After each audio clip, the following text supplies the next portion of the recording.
Good morning, TLC. So here I am talking on camera by myself, which I never do.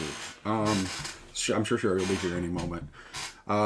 But let's see. I'll just talk about what I had in mind for today. Hadn't heard back from Ted this morning, so I decided to go ahead and pause our meditations on the Divine Comedy series until I hear back from Ted. Oh, here's Sherry. I didn't have to be alone for long. Look at that. Hey, No. welcome, Sherry. So I had just started talking for like maybe 10 or 15 seconds at most. Oh, you're So, live. Okay. yeah. Yeah, we're already live. So Well, I was just explaining that I decided not to continue with our meditations on the Divine Comedy series today because I think it works better when we have Ted. yeah. I I think don't that know anything. well, no, that's not it. It's not that. Well, I We know. actually no. You just need that third person. I think Yeah, for yeah. for in those kinds of discussions Well, because like especially when, for it me. was always me, you, and Michael in our Yeah, meditations yeah. on the tarot series. So I think having that third person is really key Sure. to the dynamic of it. What happened to Um, Ted? Did he fall off the edge of the world? I don't know. Yeah, I don't know. Hopefully, I'll hear from him soon. Hey, Ted, if you're out there, we love you. Hope to hear from you soon. I'm sure. Hope everything is well with you. We miss you. Hope to get back to our meditations on the Divine Comedy series Hmm. soon. But what I kind of thought we would do is just kind of like start, like, I was thinking we could just like read some poetry and Oh, I've invite got some people poetry in for you. to talk about the poems or share their own poetry or whatever. I'm going to go ahead and just like kind of drop the link in here. Do you have one that you want strongly feel like you want to start off with? Well, I've been on a little discovery tour of Hölderlin. Are you familiar with him? No. Okay. Um, well, I found my Wasn't he way. also an artist, Sherry? No, Uh, no, no. Oh, I'm wondering if there's an artist of a similar name because I think that there's a rather famous painting of Christ by an Yeah, artist of the same name, it might be the same name. but I don't know a poet name with that name. That's why Well, I he said was that. very influential on people like Rilke and Novalis.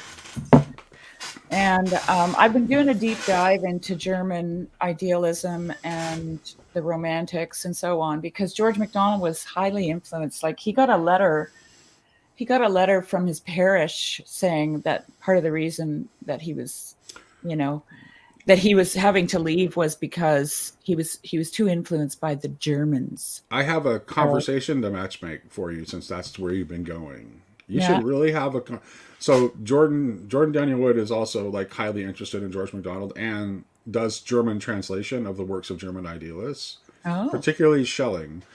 I would So love to talk to him. yeah, so like maybe we should arrange a conversation between you and Jordan since that's a current fascination of yours. I think that might be fun to Yeah, see. well, like I especially having lived in Switzerland, I heard the names Fichte and Schelling a lot, but I never ever dipped my toe in. And of course, George talks about Schelling as far as I can remember. He also talks about Goethe and um, and Novalis. I mean, he actually translated one of Novalis's poems, "Hymns to the Night," right? And anyway, so I was looking more into Rilke's poetry, and then discovered that he has a poem called "To Hölderlin," because of the influence of Hölderlin. So then I decided to read Hölderlin, right? That's how these things go. Anyway, I have one. It's called, and it's great for Go opening up for it. into poetry because it's called "The Poet's Vocation." The poet's vocation. What a great thing to start with. Okay. Right? Right? Do you happen to have a digital copy of the text that we could screen share? Um, mm, It's okay if you don't. I don't know how to do it. That okay. I have it in my notes, but I honestly have no clue. Don't worry about it. Just read. We'll just listen intently. It's fine. I could send you a link, and if you want to put it up, you could. Let me see if I still have it here. Um, ba, ba, ba, We ba. have this is an interesting comment to me because I was just reading a bit of Steiner yesterday actually. That was interesting. Like Well, yeah, and Steiner was Steiner totally was influenced by his. Steiner was talking about Christ and the I am, And like Bert Thomas's comment here is, I didn't understand a lot of philosophy until I started learning German. Steiner is very careful to comment, like he doesn't want people when he's talking about the I am of Christ. He makes this point that he wants people to think of the German ich and not of ego or ego. Like it's because he's like there's a difference, and the difference that he's talking about is very important to the point he's trying to make about the I am of Christ. I just realized I sent you the Rilke poem. I don't know where I have the Hölderlin one now. You know the name of So it? I can probably find it. yeah, I have a good translation though. So let me just see. I'm gonna here it is. I got it. You find it? All right, cool. I got it. All right, Okay, lay it on us. mailing it to you, Nate. The Poet's Vocation is the one that I'm going to read first, and I'll let you get it, and then Oh, so I can share it? if you Okay. want. Oh yeah, yeah, yeah. Let me do that. I got the wrong Okay. glass. Let me go ahead and get my screen. Let me put that on my other monitor Why are you saying ick, Grim? You don't like because I poetry? because I said I was talking about Steiner and the difference between ego or ego and ich. Oh, I see. Ich. Which is just I was observing the comment from Steiner. I am not a German speaker, nor have I studied German, so I don't actually understand exactly the distinction that Steiner was trying to make. Well, thanks to a little thing I saw yesterday, Hölderlin made the distinction between the I and the I that you come to know. The poet's vocation, right? Okay, all right. Let me You got it? share the. I've got it. Let me go ahead and present it I now. hope I can do it justice. I There only we read it through go. once, so All right, there we go. We got it up, Sherry. awesome. All right. The banks of the Ganges heard the joy of God triumph, as from the Indus came the highest supreme, the young Bacchus with healing wines to awake the peoples from sleep. And you, the angel of the day, do not wake those who are still in slumber. Give us laws, give us life. Prevail, master, but you have only the right, like Bacchus, to conquer. Notwithstanding what is mankind's skill and woe inside the home and under the open sky, man, nobler because he's prey, fights back and feeds himself an equal kind of woe. To that entrusted to the care of writing poems, we're suitable to the highest one by bringing him closer, ever new in song and heard in the welcoming heart. Yet nevertheless, you, O you heavenly all, and all your sources, and your shores and groves and wonderful plateaus, where first the curls caught hold and the unforgettable came upon us in its unexpected genius, the creative, the divine that silently became sense to us, and as of a radiance stirred, the skeleton trembled. His unsettled actions in a wider world, his fated day, his severing, when the god of quiet beginnings directs where the gigantic, drunk with rage steed brings him. We should not tell him. And if from the steady stillness of the year in us melodies sound, that's what they're for, to echo how brave and futile is the child of the masters. Are the pure consecrated chords touched in jest? And that's why you have, belonging to you, poet, the Asian prophets and the Greek songs, and have newly heard the thunder. So does spirit require the service of your presence to rush to the good in ridicule and to disavow the stupid heartlessly and herd the hunted in a venal game. Until you recall, goaded by the sting of the original fury and cry, and call the master before you're called under, overgrown death, lifeless you will be left. The divine has been subservient too long, and all heaven's powers used up, thrown away by the gentle, with desire but without thanks from the sly, who think they know when the more sublime is formed upon their fields. The daylight and the thunderer, and who peer through the telescope and count only the stars they've given names to in the sky. But the Father blankets with a holier night, so that we might want to keep closed our eyes. He does not love beasts, but never forces the far reaching violence of heaven. Still, it's good to be too wise. He knows your thanks, but he does not keep it easily alone. He gladly returns it, so you'll know help to another himself a poet. Alone before God, man remains unafraid, such that he must protect their simplicity. He needs neither weapons nor deceit, as his absence for so long will sustain. Thank you, Sherry. And then in response to that, Rilke wrote a poem called To Hölderlin, and I'm going to read it because he gives us a little insight. We are not permitted to linger, even with what is most intimate. From images that are full, the spirit plunges on to others that suddenly must be filled. There are no lakes till eternity. Here falling is best. To fall from the mastered emotion into the guessed at and onward. To you, O majestic poet, to you the compelling image, O caster of spells, was a life entire. When you uttered it, a line snapped shut like fate. There was a death even in the mildest. You walked straight into it, but the God who preceded you led you out and beyond it. O wondering spirit, most wondering of all, how snugly the others lived in their heated poems and stay content in their narrow smiles, taking part. Only you move like the moon, and underneath brightens and darkens the nocturnal landscape, the holy, the terrified landscape which you feel in departures.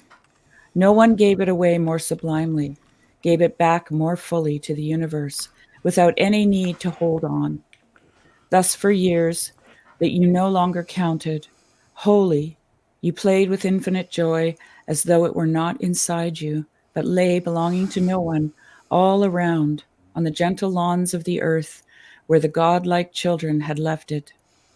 Ah, what the greatest have longed for, you built it, free of desire, stone upon stone till it stood, and when it collapsed, even then you weren't bewildered. Why, after such an eternal life, do we still mistrust the earthly? Instead of patiently learning from transient the emotions for what future slopes of the heart in pure space.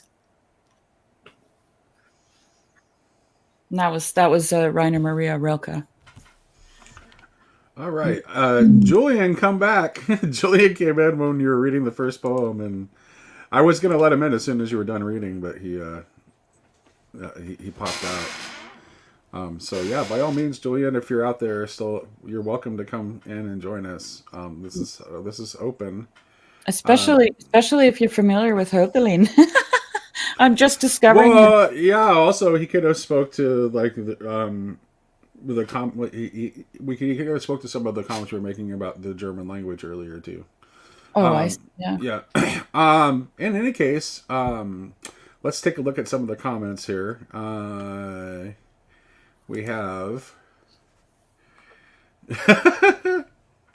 someone wants some advice on flaxseed. Yeah, Dolly, actually, you don't need a whole lot. Like I have never done it, but I've seen people plant fairly small plots. It depends, I guess, on how much you want. And then you have to spin it. I've never spun like linen, right from the flax. So And then our favorite cultural evangelical. yeah, that's too bad. What is communion, Grim? Hmm? Like I said, cultural evangelical. God bless him. Yeah, but you know what? Bacchus also appears in the Chronicles of Narnia. Think bigger, people. Yeah, I had to look up Bacchus because I didn't realize that Bacchus and Dionysus were the same thing. And there was also a subversion to like unwarranted power. in Bacchus, like a nod in that direction. So I thought that was kind of interesting too. Well, it also goes to the clear Dionysian aspect of Christ too, though. Yeah. So Let's not talk about that too loudly because isn't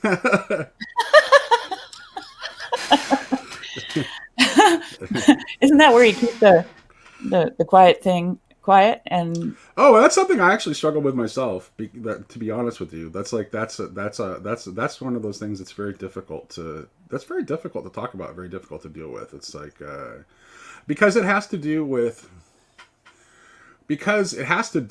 death ultimately. yeah. Because it has to do with it has to do with the mystery of conquering death by death, and so it is inherently difficult Yeah. and terrifying. But yeah. So Well, there's a line in here that Hölderlin uses.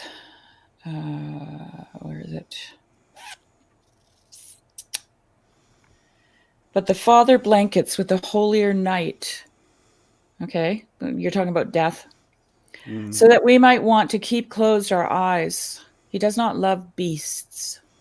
And he's not talking about animals. He's talking about beast-like people. He does not love beasts, but never forces the far-reaching violence of heaven.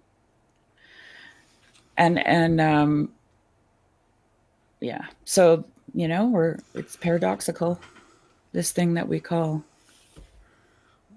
so I thought I thought I would share. I was going to share one of my own today, and I'll try to get through this without getting too emotional because it's a poem I wrote about Oh.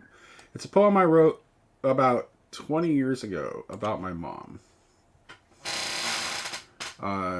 It's called "When Mama Sings." When Mama was a little girl, she'd climb up a pecan tree and spend the whole day just singing in the treetops. Most folks thought she sang like a beautiful bird, but not her own mama or her granny. She'd climb that tree to get away from them in the first place, away from the rules. Don't you know that girls who wear shorts go to hell? Stop that singing, that's the devil's music. Up in that pecan tree, she could just sing. God's music, the devil's music. It didn't matter to Mama. To her, it was just music. It was in her and wanted to get out. Didn't matter if anyone was there to listen or not. Mama doesn't climb pecan trees anymore, but Mama still sings. Mama always sings. Sings early in the morning when sane folks are still in bed. I think God made us to sing in the morning just like the birds. Some mornings, it made me understand why some folks shoot birds. But most of the time, I like it when Mama sings. If you go to the karaoke bars around here, you're bound to run into her. Most of the time, she wouldn't stand out. Just another middle-aged woman trying to escape a life that never turned out the way she wanted. Sure, you might say she has a lovely voice, but you'd walk away unchanged. But then again, sometimes, if the mood is right, and the song is right, it's just like when she was a little girl up in that pecan tree. She's not singing for you. She's not even really singing for her. She's just singing because she's Mama. If you catch her on one of those nights, and if you close your eyes and listen, when Mama sings, you can hear the voice of God. Oh man, you almost lost it there, Nate. I almost lost it. I barely kept it together. That's so beautiful. Yeah. So Beautiful. come on in and play, people.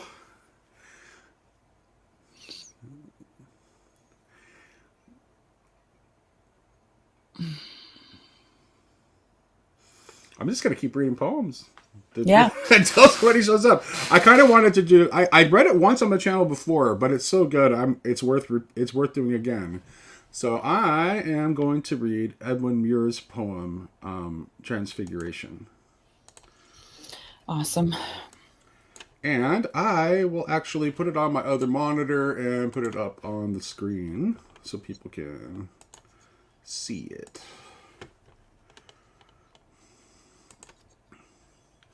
There we go.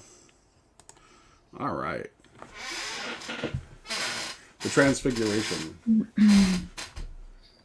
So from the ground we fell, that virtue branched through all our veins till we were whole. Our wrist is fresh and pure as water from a well, our hands made new to handle holy things. The source of all our seeing, rinsed and cleansed, till earth and light and water, entering there, gave back to us the clear, unfallen world. We would have thrown our clothes away for lightness, but that, but that even they, though sour and travel stained, seemed like our flesh, made of immortal substance. And the soiled flaxen wool lay light upon us like friendly wonders, flower and flock entwined as in a morning field. Was it a vision? Or did we see that day the unseeable one glory of the everlasting world perpetually at work, though never seen, since Eden locked the gate that's everywhere and nowhere? Was the change in us alone, and the enormous earth still left forlorn, an exile or a prisoner? Yet the world we saw that day made this unreal, for all was in its place. The painted animals assembled in gentle congregations, or sought apart their leafy oratories, or walked in peace the wild and tame together, as if also for them the day had come. The shepherd's hovels shone, for underneath the soot we saw the stone clean at the heart, as on the starting day. The refuse heaps were graying with that fine dust that made the world. For he had said, to the pure all things are pure. And when we went into the town, he with us, the lurkers under doorways, murderers with rags tied round their feet for silence, came out of themselves to us and were with us.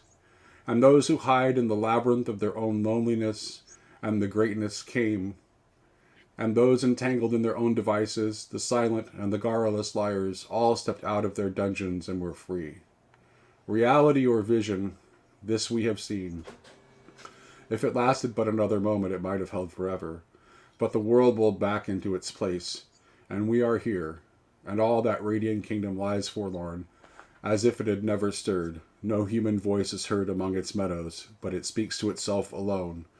Alone it flowers and shines and blossoms for itself while time runs on. But he will come again, it said, though not unwanted and unsummoned.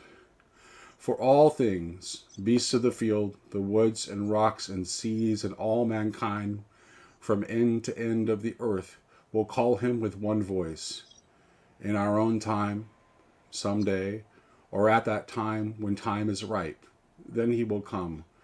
Christ the uncrucified, Christ the discrucified, his death undone, his agony unmade, his cross dismantled, glad to be so, and the tormented wood will cure its hurt and grow into a tree in a green springing corner of young Eden, and Judas damned take his long journey backward from darkness into light and be a child beside his mother's knee, and the betrayal quite undone and nevermore be done.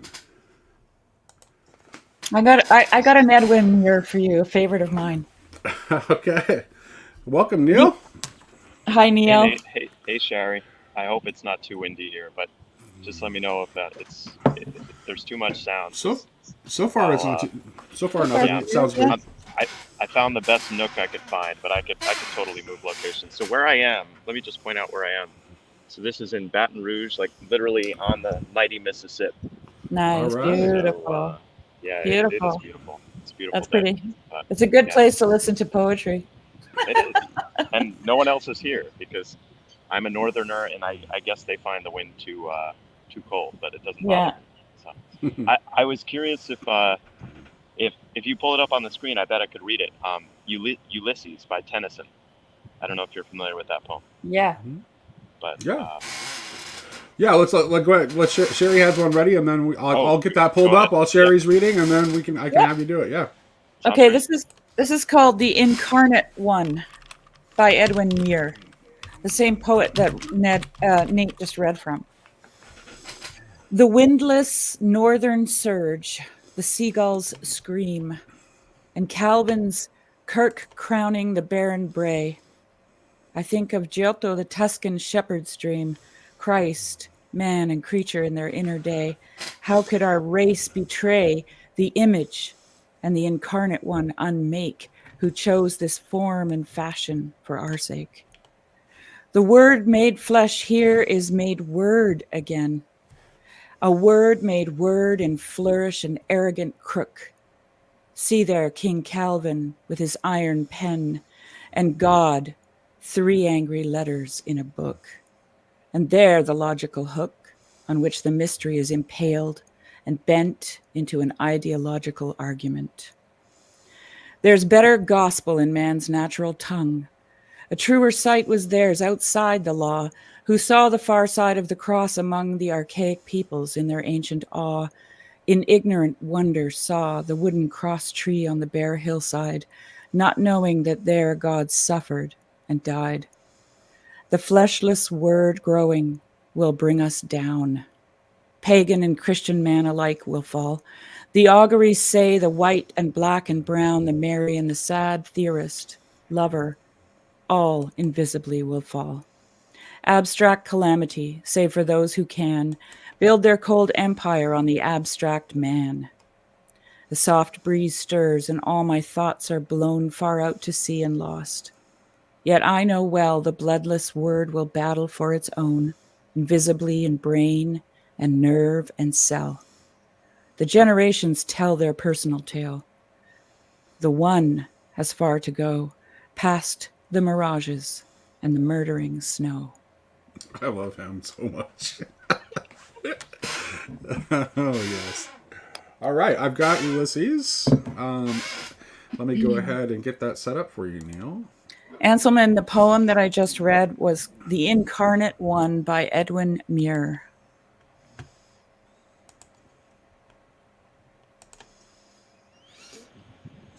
All right, can you read that, Neil?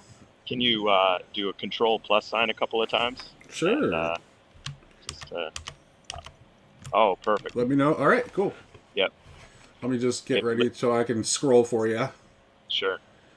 It little profits that an idle king, by this still hearth among these barren crags, matched with an aged wife, I meet and dole unequal laws unto a savage race, that hoard and sleep and feed and know not me. I cannot rest from travel. I will drink life to the less. All times I have enjoyed greatly, have suffered greatly, both with those that loved me and alone, on shore, and when through scuttling drifts the rainy Hades vexed the dim sea, I am become a name, for always roaming with a hungry heart. Much have I seen and known, cities of men and manners, climates, councils, governments, myself not least, but honored of them all, and drunk delight of battle with my peers. Far on the ringing plains of windy Troy, I am a part of all that I have met. Yet all experience is an arc where thou gleans that untraveled world whose margin fades forever and forever when I move. How dull it is to pause to make an end, to rust unburnished, not to shine in use, as though to breathe were life, life piled on life, were all too little, and one to me little remains.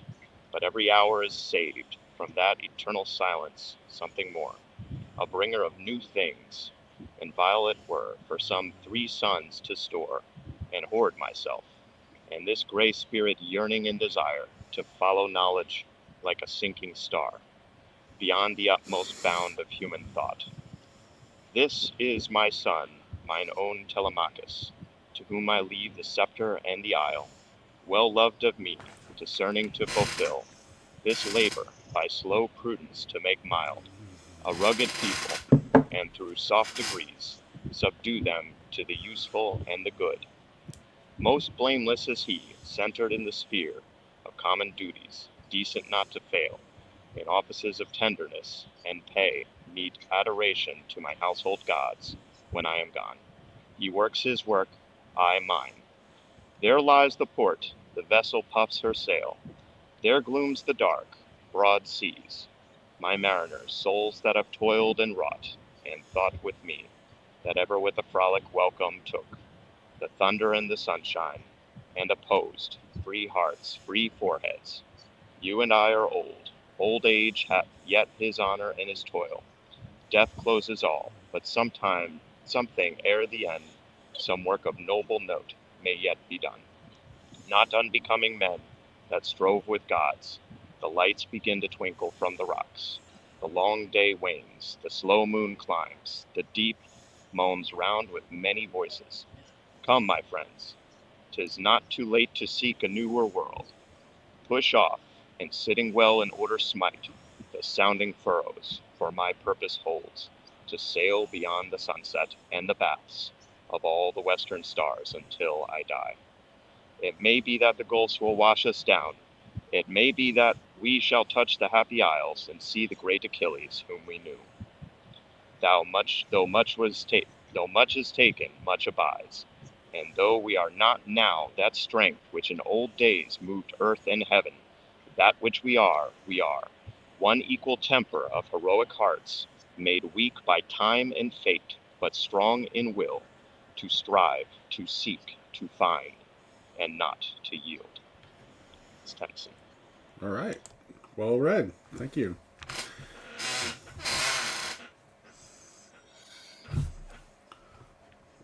Did we have? Oh, I thought we had someone that tried to join. Well, oh, maybe not. All right. What are you thinking about, Sherry? I'm trying to pick a poem that I wrote to read. Just. I can do a shorter one of mine while you're looking. Okay. Yeah, sounds good. All right. Let's see here.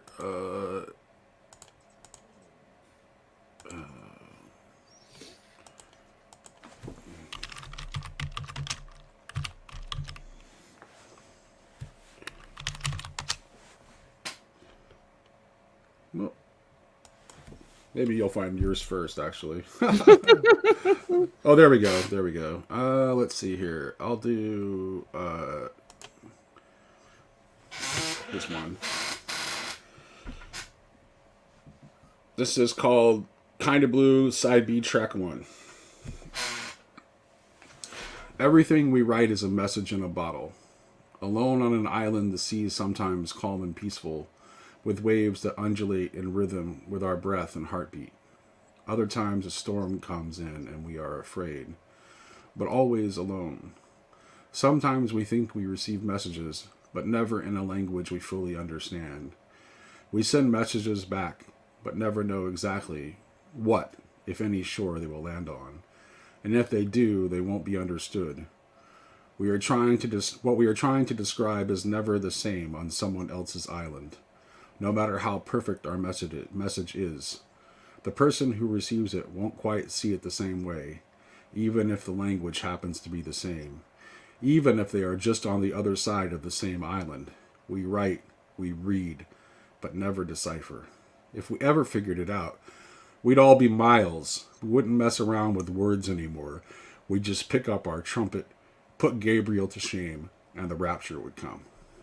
Oh, that's so good, Nate. I found out yesterday that Schelling, Hegel, and Hölderlin were roommates in college. Oh, that is interesting. Oh yeah, and so it's like, I don't want to make this a topic of discussion, but I'll just throw it in here that everyone wonders what we're doing here. Stop wondering. I know Anselman writes poetry. He needs to get in here. Yeah, he does. Okay, I found a couple of raven themed poems. Can I recite the Pirates of Penzance as best I can very quickly as an musical interlude? Sure, absolutely. I love musical. Go for it. I am the very model of a modern major general. I'm information animal, vegetable, and mineral. I know the kings of England and can quote the facts historical from Marathon to Waterloo and order categorical. I am very well acquainted both with matters mathematical. I understand equations both the simple and quadratical. About binomial theorem, I'm teeming with a lot of news. with many cheerful facts about the square of the hypotenuse. With many cheerful facts about the square of the hypotenuse. With many cheerful facts about the square of the hypotenuse. That's as far as I know. So back to you. Nice. Well, that was just so jovial. Now my my phone's gonna be weird. Okay, Okay. I'm go ahead. You read. I'm planning our next musical interlude. I'm gonna go to my mom's channel. Since I read the When Mama Sings poem, I'm gonna go find one of my mom's songs and share it on the stream. Okay. A raven sits on the fence post, his sibling a few posts down. They call to each other and to the ones I can't see. Hen has chicks hidden under the wide leaves of the grapevine. She ran them there upon the first raven call. Hidden, she watches. I approach, sun casting my shadow just below the grapevine. Hen and chicks step out onto the grass, into my shadow. They pick grass and scratch the earth in my shadow. I watch them. I move slightly. They move again into my shadow. I feel privileged and unworthy.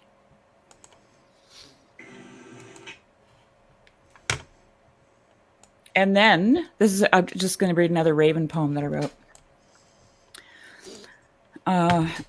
Upon rising this evening, I went to my window. Oh, what my eyes did see. Darkening slowly, the clouds slithered by, the pines whispered secrets to me. I looked past a branch where a little bird sat. I looked past barns and poplar tree. Over the hill yawns the great abyss. I feel something beckoning me. A raven sits carelessly pruning his plume. His eyes wander aimlessly round. Startled, he suddenly takes into flight. Now circling shadows surround. I hear his great wings as he passes me by.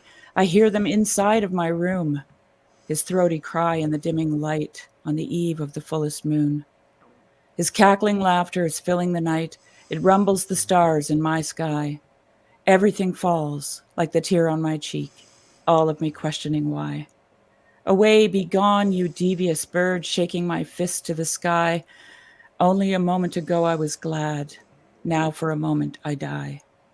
Given a soul, given a life, now it's a pound of flesh. Thinking at last I've built it, finding I've only regressed. So now I join with the raven in a plaintive cry to the moon. I'll fly away with this bird, like the dish ran away with the spoon. I love it. Beautiful, beautiful and dark. Hey Sherry, I'm gonna tell you. Let me tell you a little bit about my before our next musical interlude here. Let me tell you about my ulterior motives for deciding to do a poetry stream today. Is that I need you to recruit Jess for this because we need his AV wizardry to make this work. But you remember a while back you were trying to create that book of poems and it's like the printing cost seemed like just prohibitive. So this is my idea is to get a bunch of poets to like make audio recordings of them reading their poems and then create multimedia with images and along with the poetry and just like we could put it up. We could just put it up like as one long thing or as like just as a series. And I've already reached out to a couple of poets and I've asked for recordings. So there are people on the Bridges of Meaning Discord that are doing something similar, not with poetry, but I bet. The writer's anthology. Yeah, but they're doing. I talked to a couple of people that are part of that, and they've also not jumped the publishing hurdle. Yeah, it's tough. The print costs are It is really tough. Print costs are really high these days, and like unless you have access to like your own like print shop, it's really well. It's I mean, you can tough. do Amazon print on demand, which is really the only way to do it, especially if you're throwing something out there to an audience. You don't know how it's going to get picked up, but the project that we were doing was also was mostly a photography book, and so it needs to be a certain size, and they weren't doing that size or that quality of paper Correct. for print on demand. But I found a place that is, so I'm on it again. All right, excellent. So go ahead, Neil. Oh no, I had a quick question about the Raven, but go ahead, Nate. Finish your thought. Oh, I was just gonna say like if we either figure out a way to make that project happen or we can transition this into like a new kind of multimedia project, I'm in favor of either one of those. Mm-hmm. Yeah, totally. What were you going to ask, Neil? I always saw the raven as basically a psychopomp symbol between uh, the current world and the afterlife, you could say. Is that a fair assessment? So I think of the raven so. sitting on the shoulder of goodness, why am I blanking on his name? The old Norse god. Walking through the field. Odin. Munin. Yeah. Hey, yeah, Stephen, grailcountry@gmail.com. If you, I would, I'm looking, so you would just want to send me the audio recordings. You can put them in like a Dropbox link or whatever kind of cloud storage, and I can download them and include them. Grailcountry@gmail.com. That's how you can reach me. So back to the raven image. It's interesting because George MacDonald uses a raven as a mediator between heaven and earth in Lilith. Mr. Raven is his name. And he shows up first as the librarian. So he's a librarian in Tales, right? And the main character in the story is so interesting because he sees him moving around and he's in his father's library and he's reading, and his father has passed and handed him the keys to the kingdom kind of thing. And so he's in this transitional moment in his life, and he sees the librarian moving around out of the corner of his eye. And then all of a sudden one time he's like, was that a bird? Was that a raven? Right. And then he ends up following him as a raven up the stairs. So the librarian is actually a raven, and he's hopping up these stairs into this tower. And then it's through a mirror that the raven goes, and then the main character follows, right? So it's the bridge, or it's the means by which the bridge to the other world is found, the raven. Right. And my mind also goes to I know Nate's a Star Trek fan, but 7 of 9, the ship where her family was assimilated is the Raven. And she goes through this flashback experience in Voyager, in Star Trek Voyager, where, because that experience is her becoming Borg and then coming back to human, she has to come back from being dead, you could say. Like the Borg are basically zombies. Sorry. Yeah. I think the Borg are us. I think the Borg are us on a certain path, and I think that Star Trek at its best is aware of that and hints at that, but that's why I hate it. Did you see season 2 of Picard?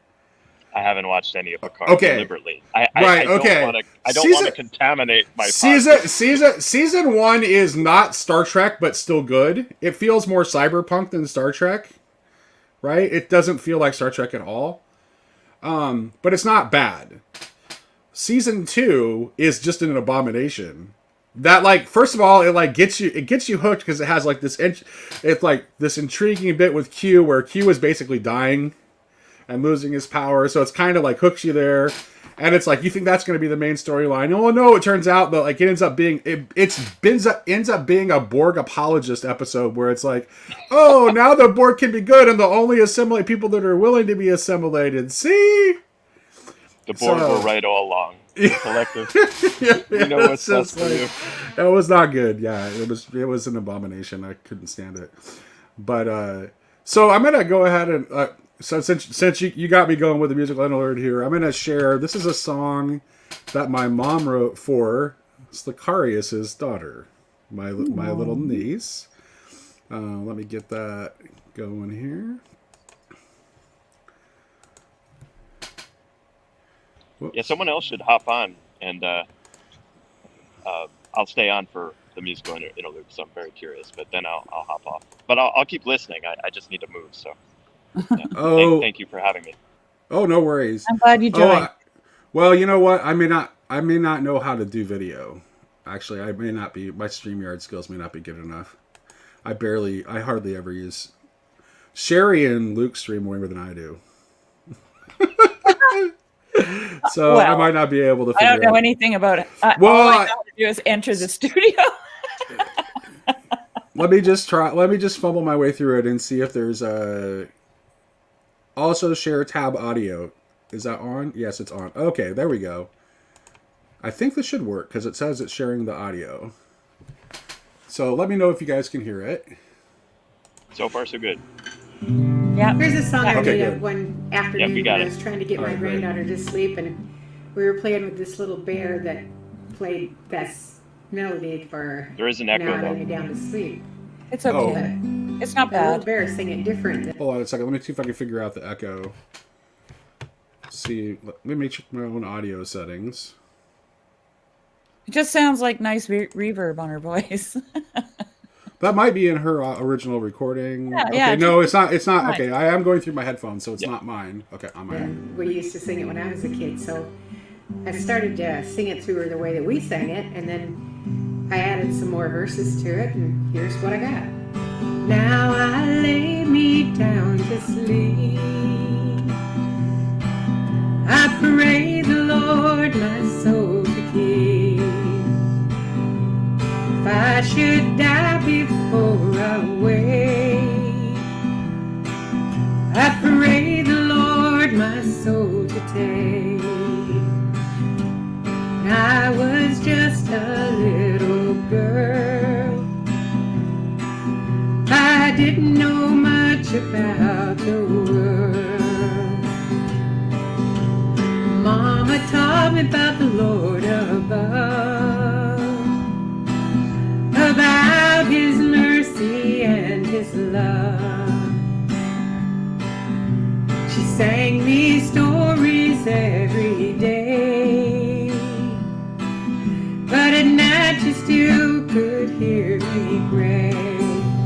Now I lay me down to sleep. I pray the Lord my soul to keep. I should die before I wake. I pray the Lord my soul to take.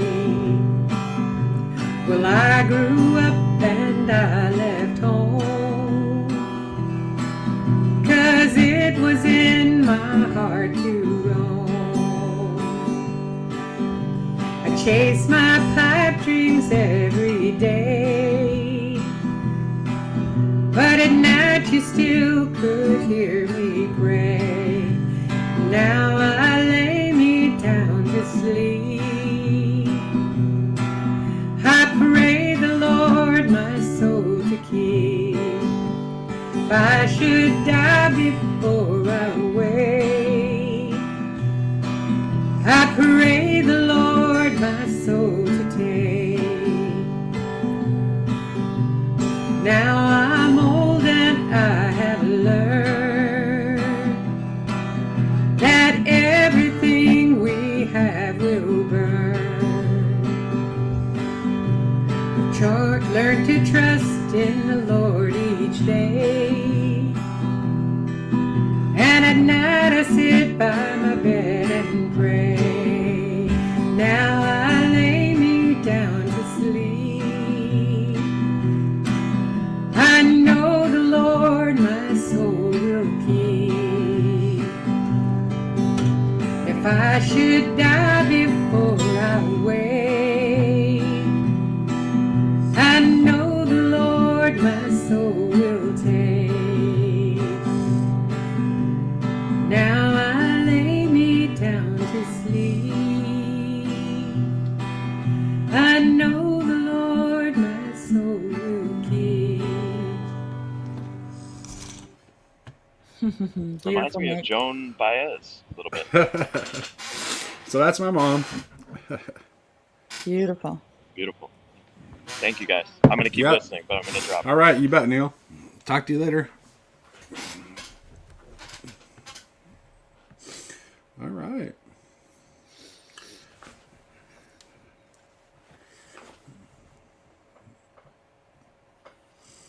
What do you got for us, Sherry?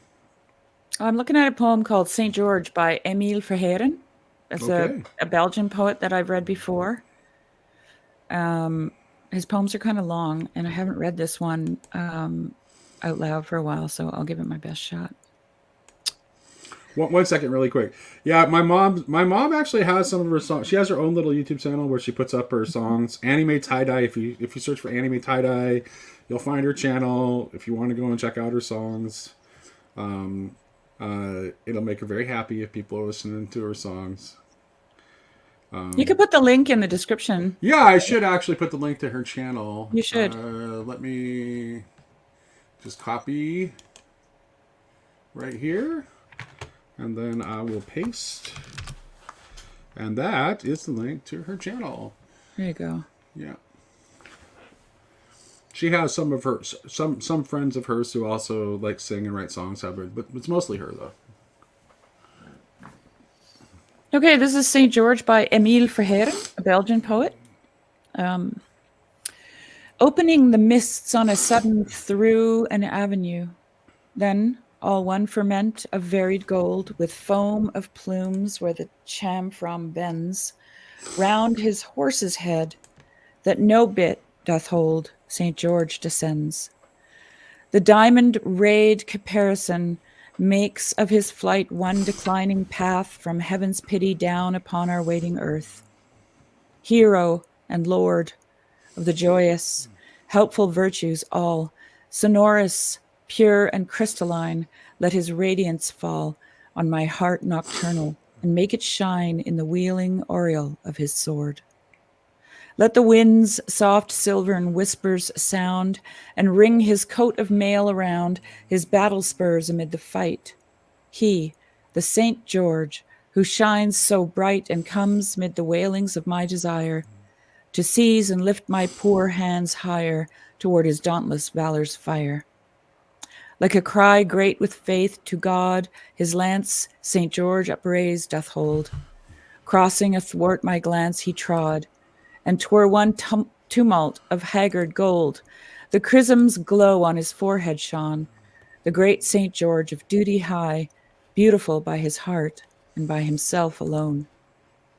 Ring all my voices of hope, ring on, ring forth in me, beneath fresh boughs of greenery, down radiant pathways full of sun, ye glints of silvery mica be, bright joy amid my stones, and ye, white pebbles that the waters strew. Open your eyes in my brooklets through the watery lids that cover you. Landscape of gushing springs and sun, with gold that quivers on misty blue, landscape that dwells in me, hold thou the mirror now.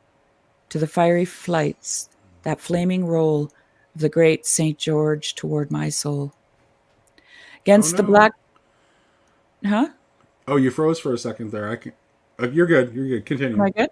Yep. It was just like a really quick freeze. Against the black dragon's teeth and claws, against the armor of leprous sores, the miracle and sword is he. On his breastplate burneth charity, and his gentleness sends hurtling back. In dire defeat the instinct black. Fires flecked with gold, with the flashing turn whirlwinds of stars, those glories meet about his galloping horse's feet. Deep into my remembrance burn their lightnings fleet. He comes, a fair ambassador, from white lands built with marble ore, where grows in glades beside the sea upon the tree of goodness, fragrant gentleness. That haven too he knows no less, where wondrous ships rock calm and still. That freights of sleeping angels fill, and those vast evenings when below upon the water mid the sky's reflected eyes. Islands flash sudden forth and glow, that kingdom fair whereof the Virgin arises queen, its lowly ardent joy is he, and his flaming sword in the ambient air vibrates like an ostensory. The sudden flashing St. George, behold, he strikes through my soul like a fire of gold. He knows from what far wanderings I come, what mists obscure my brain, what dagger marks have deeply scarred my thought, and with black crosses marred. With what spent force, what anger vain, what petty scorn of better things, yea, and with what a mask I came, folly upon the lees of shame. A coward was I. The world I fled to hide my head within a huge and futile me. I builded, beneath domes of night, the blocks of marble, gold bestarred of hostile science, endlessly toward a height of by oracles of blackness barred. For death alone is queen of night.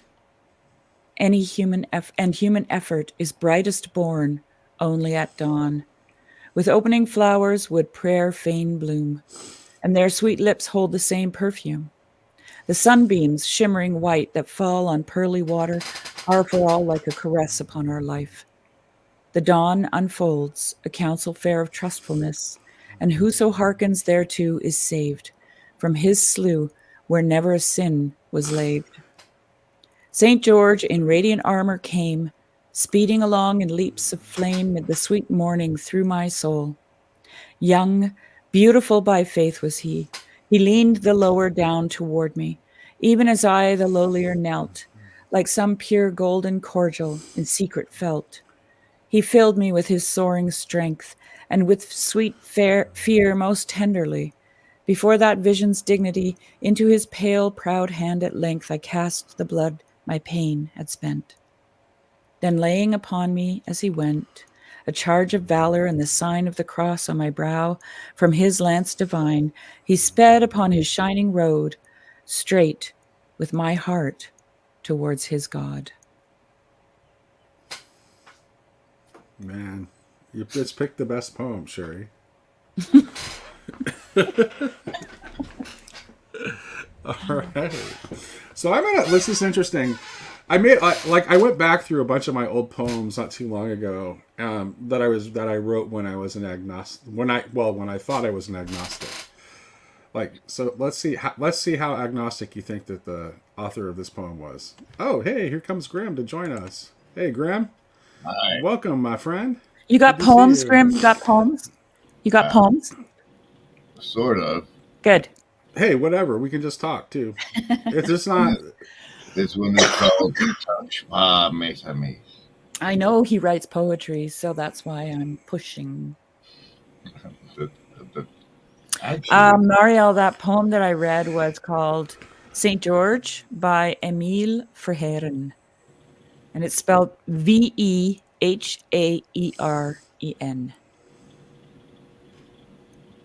all right, I got one. You ready? Yeah. This one is called Touche Pas Mes Amis. The feather on top their heads mocks your brainless scarecrow. Well, doesn't Merlin mean something special in Welsh? Noah sent a raven to check the aftermath of the deluge. I think ravens are very smart, too, if they're anything like crows. Patrick Stewart is a punk. Hey, it's okay. The echo sounds nice. Merlins were used for hunting.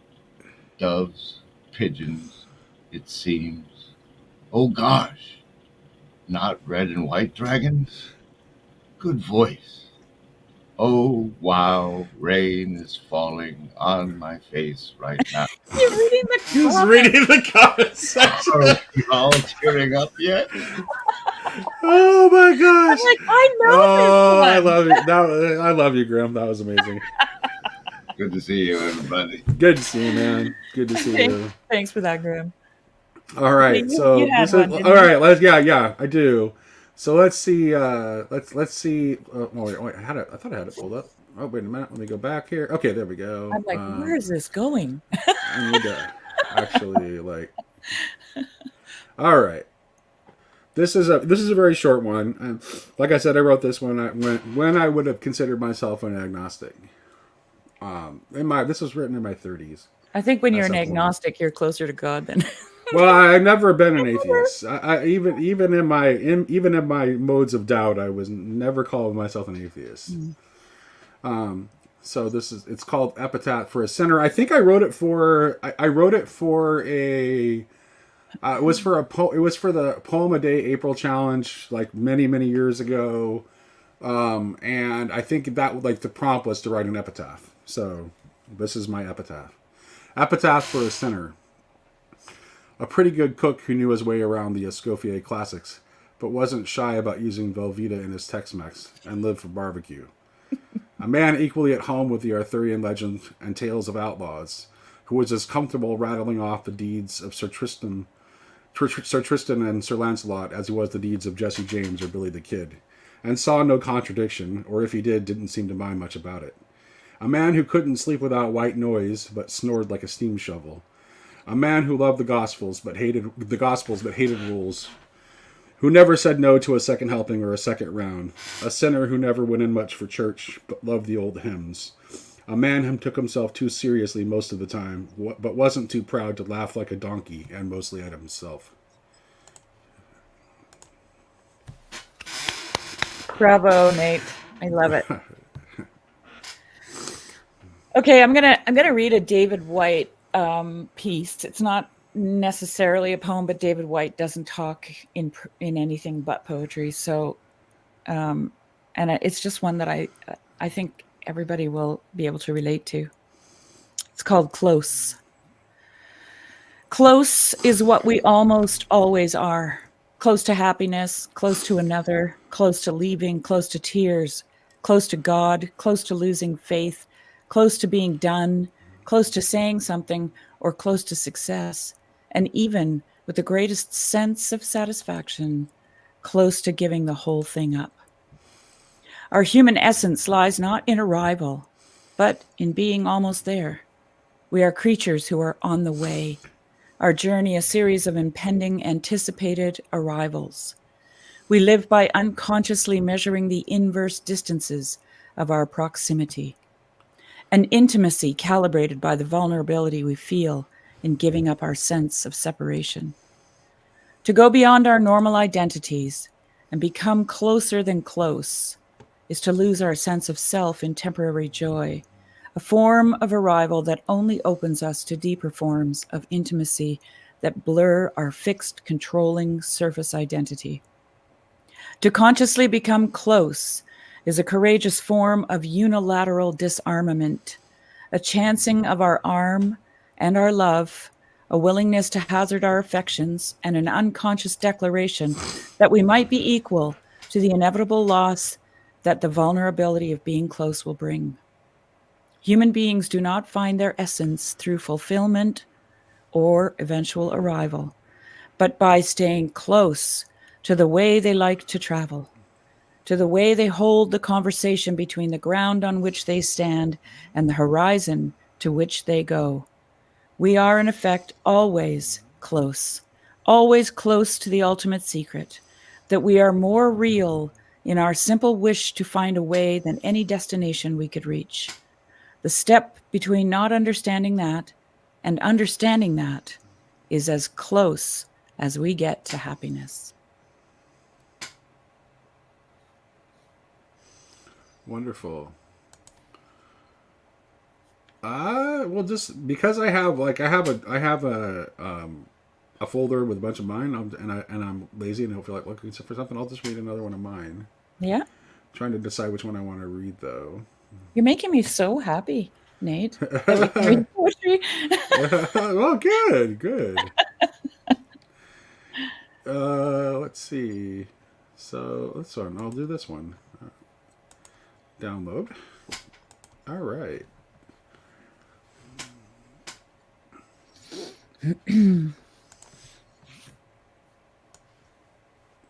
All right, this is another shorter one. It's called Father's Day. Made my wife's dad a brisket today. I remember how much you love barbecue, maybe as much as I do. Your namesake wore his Sooners hat today. I watched him slowly turning his marshmallow over the glowing embers in the fire pit, taking care not to burn it like the other kids, rotating it until it was an even dark golden brown on all sides. You would have been proud. He's a born pitmaster. By this time next year, he'll be able to cook the brisket. He's been asking for his own little starter's pit for a while now. I think we should build one. We should build one together. We'll paint it Sooner red, and the scent of pale blue smoke from our pit will rise to the heavens. My son will take a bite and boldly declare how damn good his own handiwork is, with pure pitmaster bravado. My wife will smile, and I'll crack a joke, and he'll laugh that full body laugh of yours, and throw his head back just like you used to do. And everyone around him will be incapable of any feeling other than joy. and it will be like he never went away. Beautiful.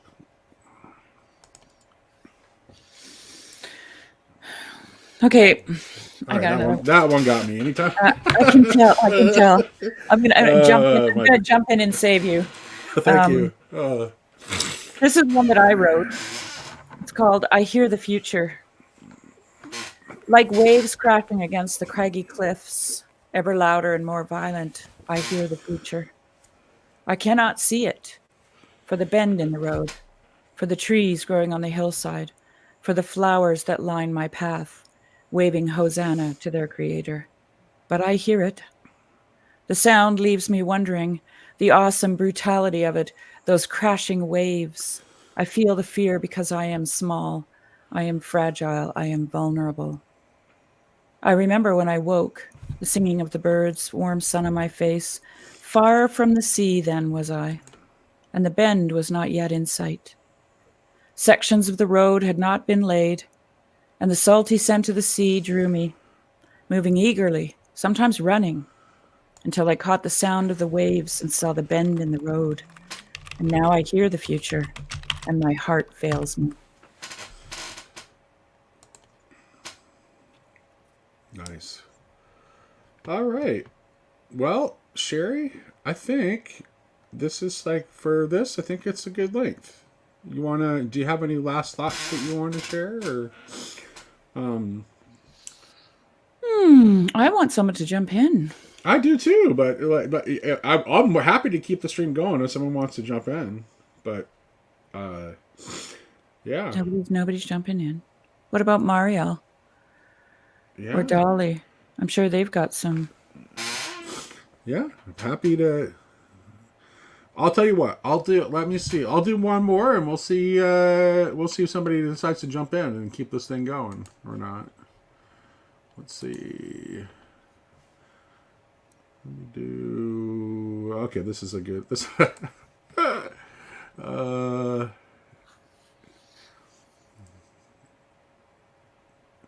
All right. This is really short. This is not going to give people much time. This is just like a. This is sort of like I think I've been reading a lot of Pablo Neruda when I wrote this. Ode to the Tomato. I long to pluck you from the vine, to take you as you are, simple, fresh, whole, into my mouth, to taste you so in your naked simplicity. Perhaps later I will dress you simply with olive oil and coarse sea salt. Later still, perhaps, I will coax from you the secrets you are loath to share with a little red wine. That was short. Yep. Okay, I'm gonna close out with this, and I guess we'll sign off after that. All Oh, Emily, I'm walking around the store with tears in my eyes. I'm sorry. Okay, I'm gonna close with this one. Bury me, it's called. This is one I wrote. I wrote this one. Bury me in my wedding dress, the thing that I wore on that day, when looking you saw inside of me, and I could not look away. Bury me in my wedding dress. I don't know if I can say this without crying.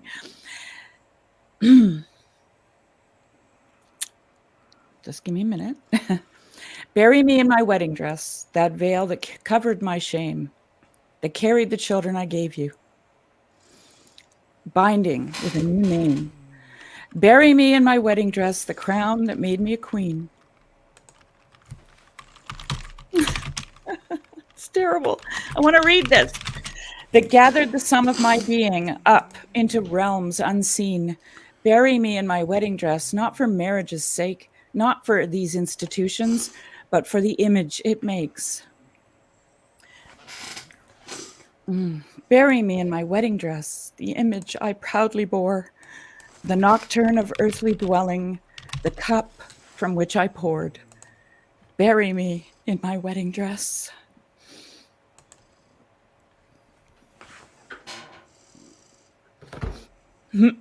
Wow, sorry. No, it's okay. I understand.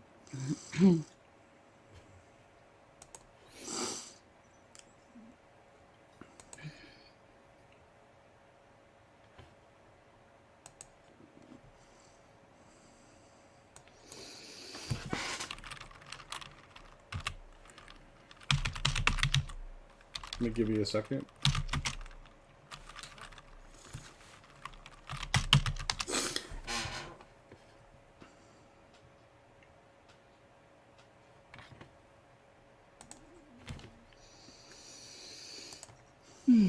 You want to talk about it? Do I? You got questions? Ask me questions.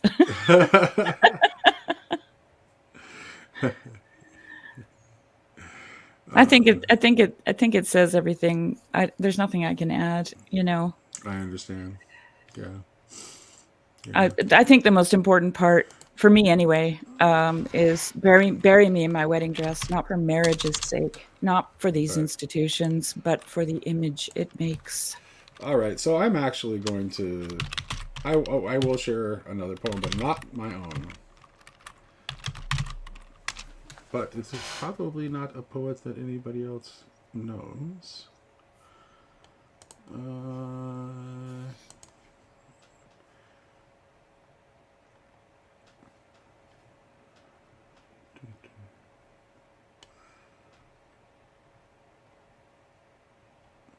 Why am I not finding it?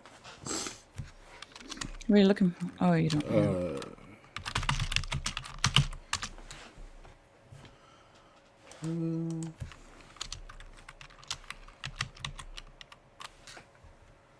Okay, while you're Yeah, go for it. looking, I'll read a 4-liner that I wrote. It's called Pouring. Coffee or tea? I wait expectantly. No one can decide. I pour myself out.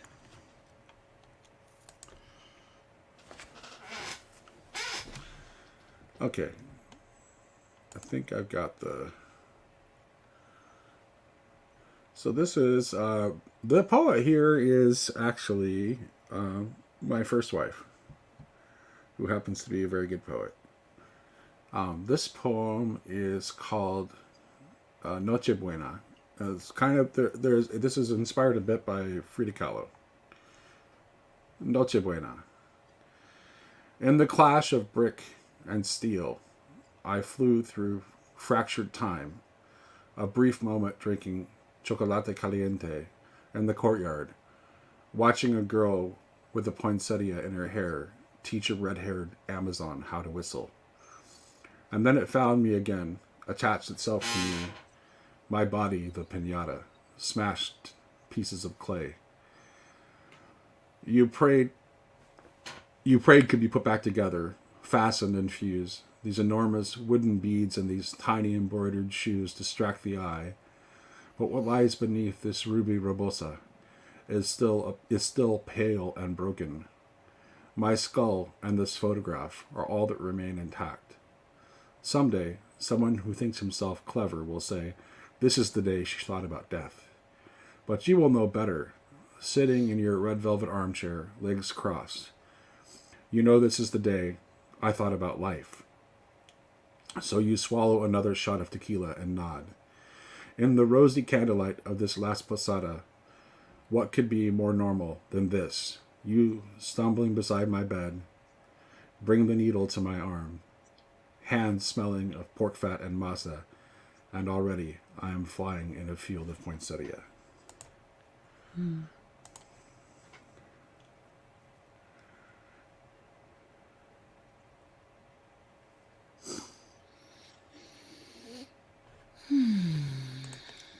And someone is asking if we know John Clare's poetry. I No, do not. but I will look it up, Anselman. Yes. Yeah. I actually have while you looked that up, I actually since I mentioned Neruda, there's actually a Neruda poem I want to read.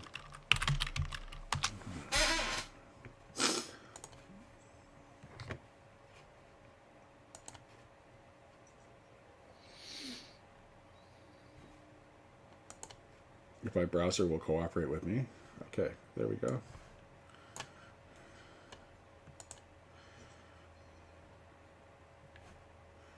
All right. Tonight I can write the saddest lines. Tonight I can write the saddest lines. Write, for example, the night is starry and the stars are blue and shiver in the distance. The night wind revolves in the sky and sings. Tonight I can write the saddest lines. I loved her and sometimes she loved me too. Through nights like this one, I held her in my arms. I kissed her again and again under the endless sky. She loved me. Sometimes I loved her too. How could one not have loved her great still eyes? Tonight I can write the saddest lines. To think that I do not have her. To feel that I have lost her. To hear the immense night, still more immense without her. And the verse falls to the soul like dew to the pasture. What does it matter that my love could not keep her? The night is starry and she is not with me. This is all. In the distance someone is singing. In the distance my soul is not satisfied that it has lost her. My sight tries to find her as though to bring her closer. My heart looks for her and she is not with me. The same night, whitening the same trees. We, of that time, no longer the same. I no longer love her, that's certain. But how I loved her. My voice tried to find the wind to touch her hearing. Another's. She will be another's, as she was before my kisses.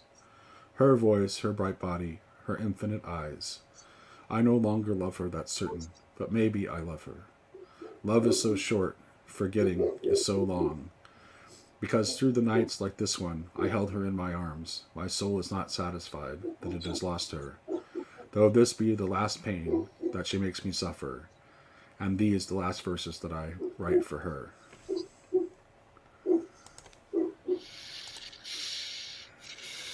That's a heavy one.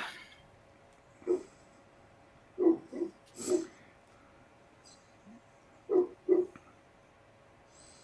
that in your background there? You got it. Is that your dog? Sherry? That's my dog. One of It's them. your dog? Sherry's dog. Yeah, that's one of my dogs. That's Seda. Seda. Nice. Seda. Seda. Yeah. Okay, I'm going to read one. I have found some light is the name of this. Can you hear me okay? Am I freezing and... Nope. You're smooth as butter. All right.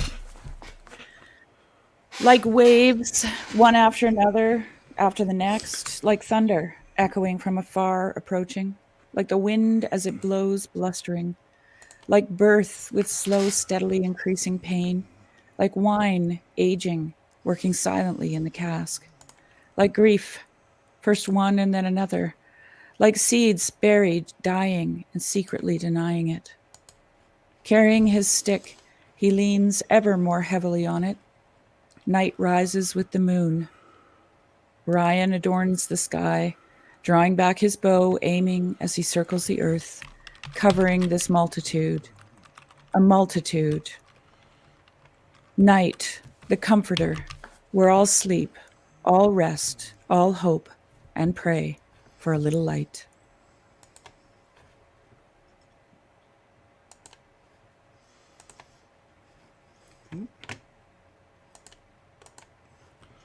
Let's see here.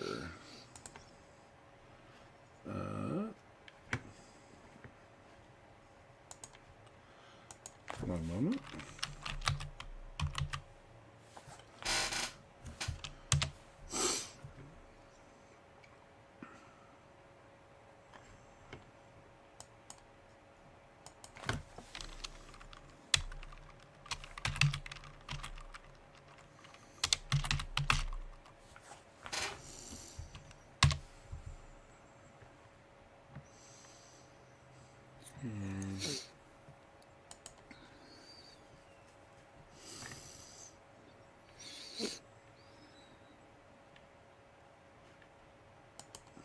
I lost my tab.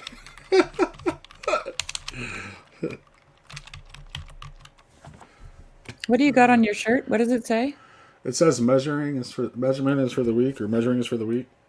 Yeah, measuring is for the week. My wife got it for me. You know what's funny? I was actually thinking about that when I was putting it on this morning. I was like, normally I don't even think about it. I just kind of like put it on, and it's like, I was kind of thinking that like, I mean, she got it for me because of, the way I cook. It's like, I don't You've never Oh, seen me that's use funny because I was You- thinking William Blake would have loved that T-shirt. You never, right? Well, that's where. But here's the thing, right? But that's the other layer of it too. Is like all not only that, but I also I loathe the reign of quantity Okay. too at the same time. So maybe the way I cook is just a reflection of that, because it sucks That's what I all was. the Yeah. it sucks all the art and beauty out of life. How much salt? Enough salt. Symbolism That's how much happened. salt.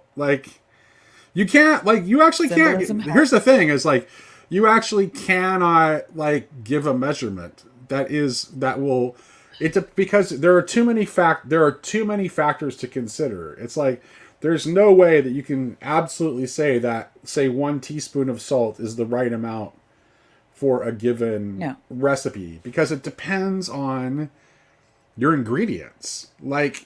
Sometimes you need a little bit more. There are just so many factors. Sometimes you need a little bit more. Sometimes you need a bit less. Yeah. So, yeah. All right. Have you got one? Because I've got one. If you don't, Go for it. Go for it. While I'm trying It's to fun. bring my tab It's back not, up. it's not one of mine. It's by a guy that I just kind of stumbled across. Here's a little tip for everybody. If you subscribe to the Free Press for free, every Sunday Douglas Murray reads a poem or a portion of a poem, and you have to subscribe. You have to pay subscribe in Right. order to read the whole article. Okay. But there's always a recording of him reading the poem, and I look forward to it every Sunday because he always introduces me to interesting poets. Okay. And one of them was this guy. His name was Christopher Smart, and as far as I know, he was institutionalized in in a mental institution.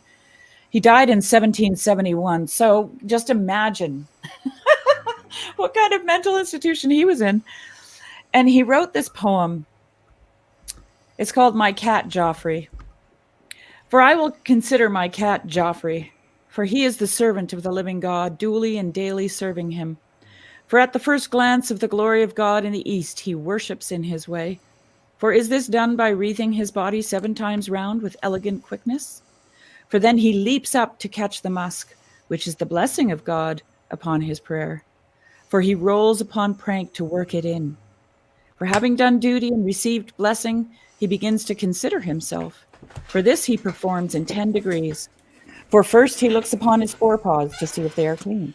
For secondly, he kicks up behind to clear away there. For thirdly, he works it upon stretch with the forepaws extended. For fourthly, he sharpens his paws by wood. For fifthly, he washes himself. For sixthly, he rolls upon wash. For seventhly, he flees himself, that he may not be interrupted upon the beat. For eighthly, he rubs himself against a post. For ninthly, he looks up for his instructions. For tenthly, he goes in quest of food. For having considered God and himself, he will consider his neighbor. For if he meets another cat, he will kiss her in kindness. For when he takes his prey, he plays with it to give it a chance. For 1 mouse in 7 escapes his dallying. For when his day's work is done, his business more properly begins. For he keeps the Lord's watch in the night against the adversary. For he counteracts the powers of darkness by his electrical skin and glaring eyes. For he counteracts the devil, who is death, by brisking about life. For in his morning orisons he loves the sun, and the sun loves him. For he is of the tribe of tiger. For the cherub cat is a term of the angel tiger. For he has the subtlety and hissing of a serpent, which in goodness he suppresses. For he will not do destruction if he is well fed, neither will he spit without provocation. For he purrs in thankfulness when God tells him he is a good cat. For he is an instrument for the children to learn benevolence upon. For every house is incomplete without him, and a blessing is lacking in the spirit. For the Lord commanded Moses concerning the cats at the departure of the children of Israel from Egypt. For every family had 1 cat at least in the bag. For the English cats are the best in Europe. For he is the cleanest in the use of his forepaws of any quadruped. For the dexterity of his defense is an instance of the love of God to him exceedingly. For he is the quickest to his mark of any creature. For he is tenacious of his point. For he is a mixture of gravity and waggery. for he knows that God is his Savior. For there is nothing sweeter than his peace when at rest, for there is nothing brisker than his life when in motion. For he is of the Lord's poor, and so indeed he is called by benevolence perpetually. Poor Joffrey, the rat has bit thy throat. For I bless the name of the Lord Jesus, that Joffrey is better. For the divine spirit comes about his body to sustain it in complete cat. For his tongue is exceeding pure, so that it has in purity what it wants in music. For he is docile and can learn certain things. For he can sit up with gravity, which is patience upon approbation. For he can fetch and carry, which is patience in employment. For he can jump over a stick, which is patience upon proof positive. For he can spraggle upon waggle at the word of command. For he can jump from an eminence into his master's bosom. For he can catch the cork and toss it again. For he is hated by the hypocrite and miser. For the former is afraid of detection, and the latter refuses the charge. For he camels his back to bear the first notion of business. For he is good to think on, if a man would express himself neatly. For he made a great figure in Egypt for his signal services. For he killed the Ichneumon rat, very pernicious by land. For his ears are so acute that they sting again. For from this proceeds the passing quickness of his attention. For by stroking of him I have found out electricity. For I perceived God's light about him, both wax and fire. For the electrical fire is the spiritual substance which God sends from heaven to sustain the bodies both of man and beast. For God has blessed him in the variety of his movements. For though he cannot fly, he is an excellent clamberer. For his motions upon the face of the earth are more than any other quadruped. For he can tread to all the measures upon the music. For he can swim for life. For he can creep. I just love that poem. It's adorable. All right, so this next one is one of my baseball poems, and yes, there are more than there are baseball poems. So just a little bit. I don't know if anybody's seen the movie Field of Dreams, but the scene where Roy Hobbs like literally knocks the cover off the ball. That is actually something that an early Hall of Fame baseball player named Big Ed Delahanty actually did. Is that a movie with Kevin Costner? No, it is Robert Redford, which is referenced in the poem. It's referenced in the poem. So the poem is called Conan and Cleats, and it's a poem about Big Ed. Conan and Cleats. Conan and Cleats, yes. He had a face made for Hollywood, and had Joltin' Joe's swing before there was a Joltin' Joe. But Big Ed was no hero for the silver screen. A bat-wielding woad berserker who literally tore the cover off the ball before it was cliche, before Robert Redford, his legend usurped by Roy Hobbs. Did he see it coming? Is that what led him to plunge into the Niagara River and over the falls?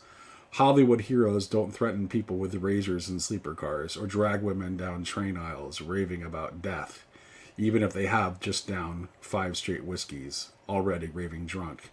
No, here was a hero for Howard, a drunken soldier of fortune with gigantic melancholies and gigantic bursts, a Conan and Cleats.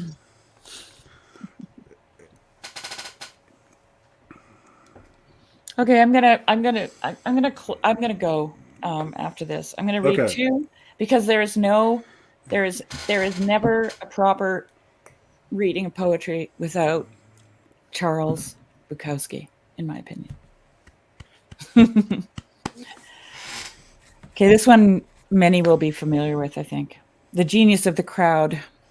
There is enough treachery, hatred, violence, absurdity in the average human being to supply any given army on any given day. And the best at murder are those who preach against it, and the best at hate are those who preach love, and the best at war, finally, are those who preach peace. Those who preach God need God. Those who preach peace do not have peace. Those who preach peace do not have love. Beware the preachers. Beware the knowers. Beware those who are always reading books. Beware those who either detest poverty or are proud of it. Beware those quick to praise, for they need praise in return. Beware those who are quick to censor. They are afraid of what they do not know. Beware those who seek constant crowds, for they are nothing alone. Beware the average man, the average woman. Beware their love. Their love is average, seeks average. But there is genius in their hatred. There is enough genius in their hatred to kill you, to kill anybody. Not wanting solitude, not understanding solitude, they will attempt to destroy anything that differs from their own. Not being able to create art, they will not understand art. They will consider their failure as creators only as a failure of the world. Not being able to love fully, they will believe your love incomplete. And then they will hate you. And their hatred will be perfect, like a shining diamond, like a knife, like a mountain, like a tiger, like hemlock. Their finest art. Okay, and now happier. Wait a minute. We have Grim joining us. I wrote one, All right, here we go. and it kind of goes with that one that Sherry just read. Maybe All right. Cool. the hands of God, where people smiles, to say, stay unseen, midst free will's wiles. Body of Christ turned couch potato, watching now in mirrored cells, the world in technique tornado. Wow, that's a good one. That's a good one. Thanks for playing with us, Grim. Yeah. Appreciate it, man. I love the a Grim appears exactly when he when he desires. Yeah, well, yeah. Well, that's good. It's You know, good. well, I mean, and Gandalf is a little bit inspired by Odin, and Grimnir is a name of Odin, so Right. I'm pretty sure Grim knows that too. Okay, let's have a happy one from Charles. As happy as Charles can be. Your life is your life. Don't let it be clubbed into dank submission. Be on the watch. There are ways out. There is light somewhere. It may not be much light, but it beats the darkness. Be on the watch. The gods will offer you chances. Know them. Take them. You can't beat death, but you can beat death in life. Sometimes. And the more often you learn to do it, the more light there will be. Your life is your life. Know it while you have it. You are marvelous. The gods wait to delight in you. Nice. That's All called the right. Laughing Heart. I love that one. Yeah. Yeah. So I'm going to say Perfect. Auf Wiedersehen. Goodbye, Sayonara. everyone. Thanks for Hasta joining luego. us. Hopefully, we'll get some more group participation next time. But this is fun. I think we'll do this again. Maybe next time. I think everybody enjoyed listening. That's what. Yeah. I I would love to have This more was good. participation too, though. Thank you, everyone, for joining us. This Yeah, was fun. thank you. We'll do it again. Yeah, cool. Bye bye. Bye, Nate.